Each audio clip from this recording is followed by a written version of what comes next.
avec des copains que j'avais connus à la guerre et qui étaient déjà, eux, entrés dans un autre circuit qui était le milieu. Et là, j'ai comme un glissement progressif, disons, vers la délinquance et la truanderie. C'est-à-dire qu'on commence à vous trouver de plus en plus, on voit ça d'ailleurs dans le Café du Pauvre, on voit La fin du livre, oui. Fréquenter de plus en plus Tonio, on voit aller dans les arrière-cafés comme ça. Et je rencontre des mecs à droite à gauche. Et puis j'en vois certains qui ont été dans la direction du truandage, macrotage ou autre, et qui brillent. Alors, je les admire un peu. Puis je me dis, je pourrais en faire autant que je suis pas plus bête. Seulement, j'ai tout de suite un accro. Je gravite autour d'une histoire assez sanglante de truands, de mecs qui ont été abattus, et puis on m'interroge, je suis un témoin. Mais je suis une espèce de témoin qui traîne par là, donc on me ménage pas. Et il faut dire qu'à l'époque, les poulets, je sais pas, il paraît que depuis on leur a appris des bonnes habitudes, qui sont devenus tout à fait, ils vous portent des fleurs, ils disent est-ce que vous voulez des mimosas ou du lilas et vous allez parler. Mais là, c'était la machine à castagner. J'ai vu arriver au dépôt les types avec la tronche vraiment rectifiée. Ils avaient pris des coups à n'en plus finir.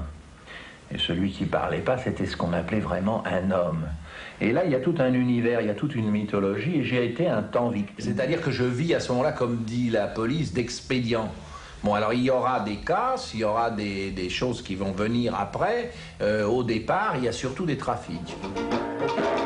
Dans le bon vieux temps, nos aïeux souvent arrêtaient les diligences. Oui, mais à présent, quel perfectionnement, on est devenu pure régence.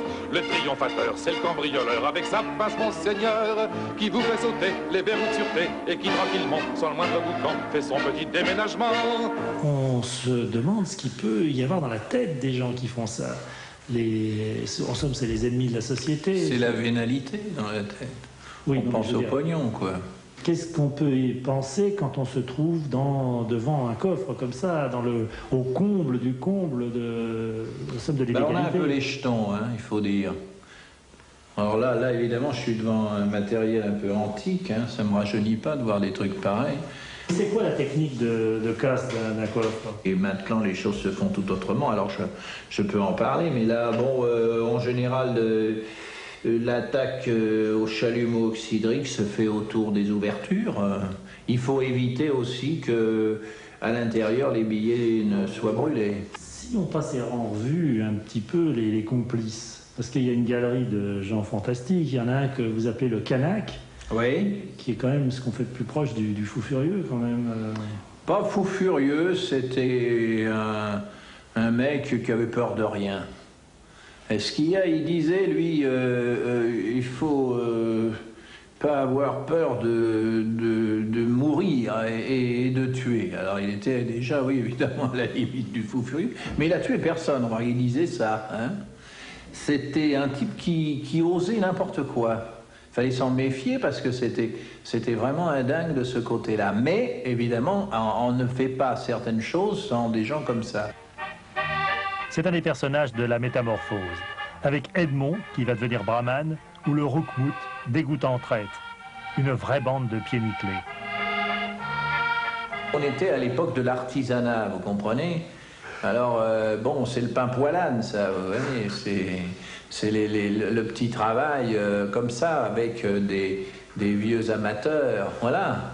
Et on évitait d'être armé, on évitait certaines circonstances qui auraient pu aggraver le cas des casseurs.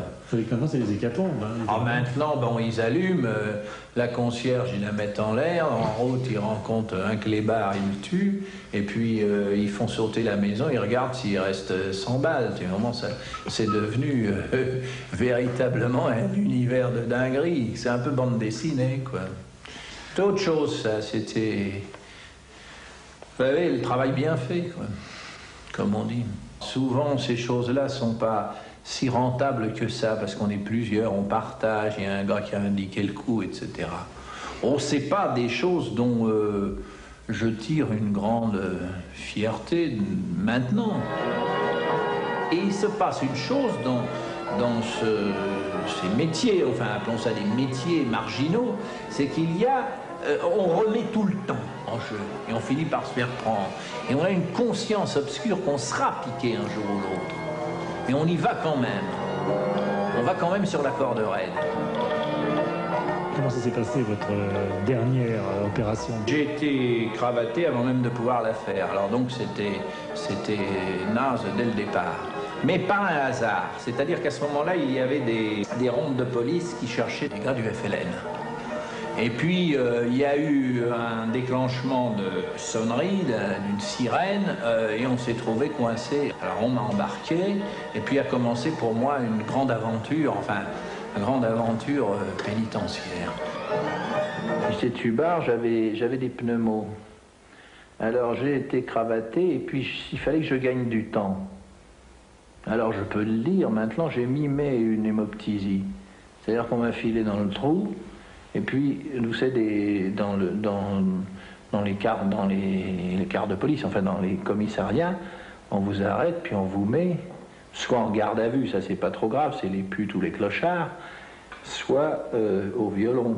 Bon, alors là c'est une cellule toute noire avec juste des chiottes, et puis il y avait un petit grillage. Alors j'ai réussi à décortiquer un bout de grillage, et je me suis tailladé dans le fond de la gorge, j'ai fait une fausse hémoptysie, pour me faire emmener à l'hosto. Et ça, c'était une ruse, de façon à ce que je ne subisse pas les premiers feux de l'interrogatoire. Mais ça, j'avais gambergé tout ça. J'étais relativement malin. Pas absolument, puisque j'aurais jamais dû être pris. Mais j'étais relativement malin, et à partir du moment où j'étais arrêté, je mettais en péril, en action, ouais, tous les moyens possibles pour m'en tirer, oui, avec le moins de dégâts. Pour ne pas mettre en péril non plus vos... Ah, les gens qui étaient dehors et qui cavalaient. C'est une attitude sur laquelle vous insistez dans... Cette attitude-là, c'est ce qui fait que certains flics, par exemple, qui écrivent, ont dit... Enfin, ils pensent vraiment que j'ai gardé une très sale mentalité. Alors... Commissaire Le Taillanterre. Des artistes un peu dans leur genre. Hein, il y avait le casseur, le défonceur de porte, bon, le banal, celui-là sans intérêt. Mais il y avait des véritables artistes, de la pince Monseigneur, des artistes des coffres-forts. Et Boudard lui-même, c'était un artiste de la pince Monseigneur? Ben, je crois que sa carrière n'a pas été assez longue pour arriver tout de même, disons, au sommet de sa hiérarchie. Mais enfin, disons qu'il présentait des dispositions intéressantes, oui.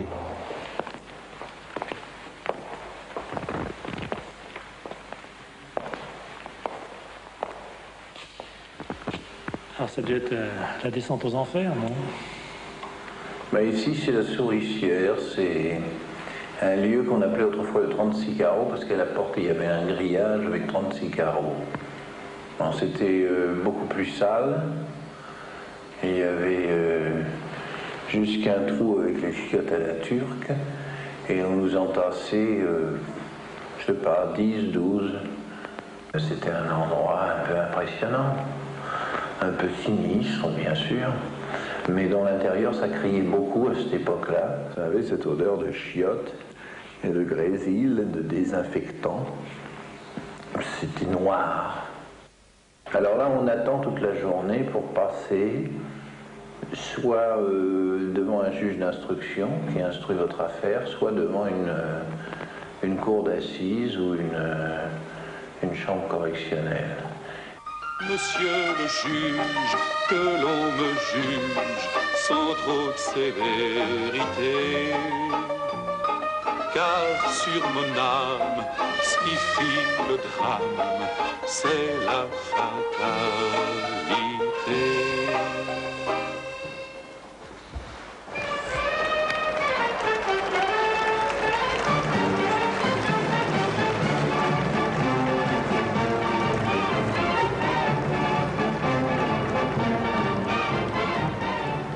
On a vraiment l'impression que c'est le taureau qui rentre dans l'arène, hein. Ça donne un peu cette impression de tout ce que vous m'avez fait faire jusqu'ici, Monsieur Costel. C'est l'endroit le plus déplaisant pour moi. évoque des souvenirs qui sont pas très marrants. J'aimais mieux les barricades. Et on vous répondra, il fallait pas y aller. Hein. Ah, bien sûr. Enfin, c'est toujours un moment pénible et on entre en scène. Il y a du théâtre qui va se passer là. Chacun joue son rôle. Alors, il y a le mauvais rôle qui est de ce côté-là, et puis les autres sont des rôles qui sont meilleurs. La presse observe, le président va condamner, le procureur peut-être va se lever, et les avocats vont tenter d'obtenir des circonstances atténuantes, qui ne sont pas toujours très évidentes. Pour moi, il n'y a pas de justice, ça n'existe pas. Parce que tout homme, même le pire, il a quelque part, au fond de lui, des espèces de circonstances atténuantes que la justice humaine ne peut pas apprécier, qu'elle est peut-être en droit de réprimer, mais elle ne peut pas l'apprécier réellement, voilà. Et là où on s'en sort pas, je vais vous montrer, je vais vous expliquer comment. J'étais avec un autre gars qui avait de très mauvais renseignements de police. C'est-à-dire qu'on remarquait qu'il fréquentait des gens du milieu, qu'il allait dans des bars, qu'il fréquentait des putes, des macros, des voyous. Un papier très mauvais. Puis quand il était arrivé à moi, ils avaient fait l'enquête de police, ils trouvaient rien. Il a dit c'est simplement parce que lui, il est plus malin, alors il se fait pas voir, il est plus intelligent que l'autre, donc il n'en est que plus coupable. Alors tu te demandes ce qu'il faut faire. Tu vois ? De toute façon, tu es marron.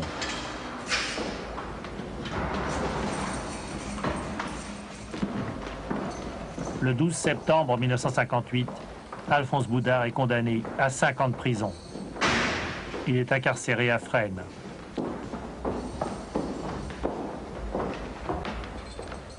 Pour lui, commence la cerise. En argot, cela veut dire la malchance, le fond de tout.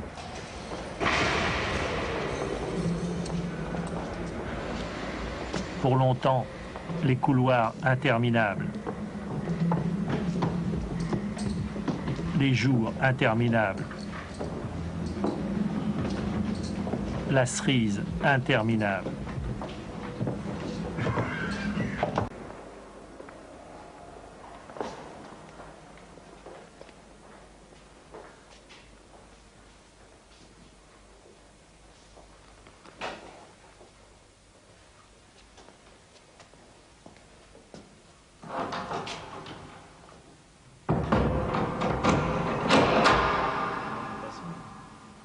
Et le bruit de la porte qui se ferme, c'est une chose qui reste toujours. Il y a des bruits de clés, des bruits de verrous dans les prisons. La cellule a un peu changé. Il y avait juste une sorte de bas-flanc, puis une petite table de bois, et c'est tout. Et j'étais lépreux, c'était très, très noir.